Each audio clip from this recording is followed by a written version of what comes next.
سیرت پڑھنے کا مطلب یہ نہیں ہے کہ ہم یہ کہیں کہ نبی کریم صلی اللہ علیہ وسلم کی پیدائش سے لے کر آپ کے دنیا سے رخصت ہونے تک کے جو واقعات ہیں جب ہم کو پتہ چل گئے ہم نے سیرت پڑھ لی. سیرت صرف اتنی مختصر سی چیز کا نام نہیں ہے.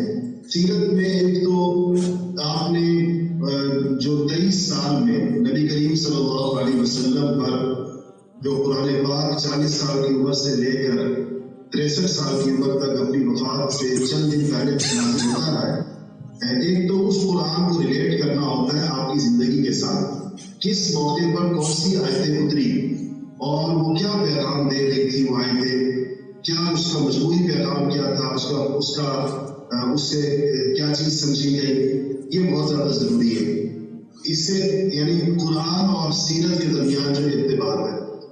دوسری چیز جو سیرت میں ضروری ہے کہ آپ صلی اللہ علیہ وسلم نے جو باتیں ارشاد فرمائی ہیں جن کو ہم احادیث کہتے ہیں، اس پورے حدیث کے ذخیرے کو علم سیرت کے ساتھ ایک تعلق یہ ہے کہ آپ کو یہ پتہ چلتا رہتا ہے کہ کس موقع کی مناسبت سے آپ نے کیا ارشادات فرمائے.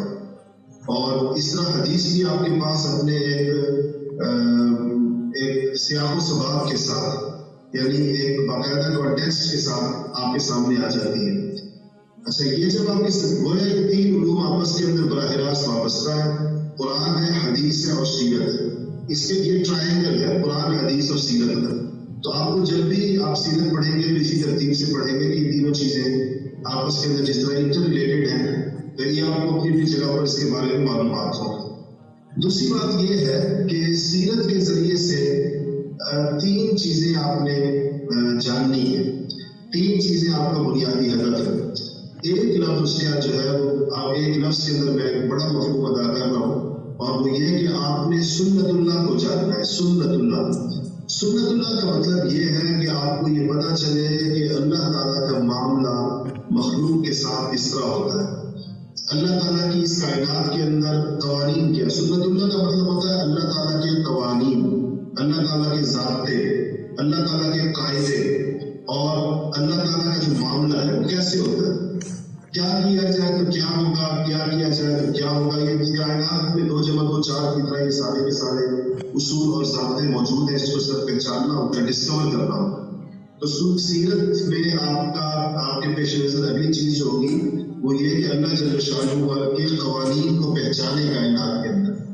دوسری چیز سیرت کے ذریعے سے جو آپ نے جاننی ہے وہ یہ کہ انبیاء علیہ السلام کی بعثت اور ان کی بعثت کا مقصد اور ان کی محنت کا طریقہ. بعثت کہتے ہیں بھیجے جانے کو. نبی کیوں بھیجے جاتے ہیں، کیا اہداف دے کر یہ بھیجے جاتے ہیں، کیا مقاصد لے کر آتے ہیں، اللہ کے انبیاء سے کیا چاہتے ہیں، اور اللہ کی اس چاہت کو جو اللہ نبیوں سے چاہتے ہیں انبیاء علیہ السلام اس کے لیے کیا روڈ میپ بناتے ہیں، کیا اسٹریٹجی پلان کرتے ہیں، کیسے اس ہدف کو حاصل کرتے ہیں. یہ سیرت کا کتنا اہم ترین ایک عنوان ہے جس کا آپ کو علم ہونا چاہیے، اور اہم ترین ایک طریقہ کار ہے. تیسری چیز جو سیرت کے ذریعے سے آپ کو پتہ چلنی چاہیے وہ یہ کہ نبی امت کس طرح بناتے ہیں. یعنی انبیاء افراد کو تو محنت کرتے ہی ہیں اور فرد کو ٹھیک کرتے ہیں، لیکن اس کے بعد وہ ان افراد کو باہم کیسے جوڑتے ہیں، امت کیسے بنتی ہے.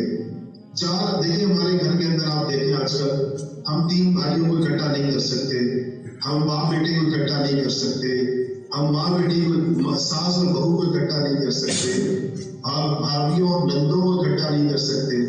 تو یہ نبی دنیا کے مختلف کونوں کے، مختلف مزاجوں کے، مختلف طبیعتوں کے افراد کو کیسے اکٹھا کرتے ہیں، تو کیسے ان کا طریقہ کیا ہوتا ہے.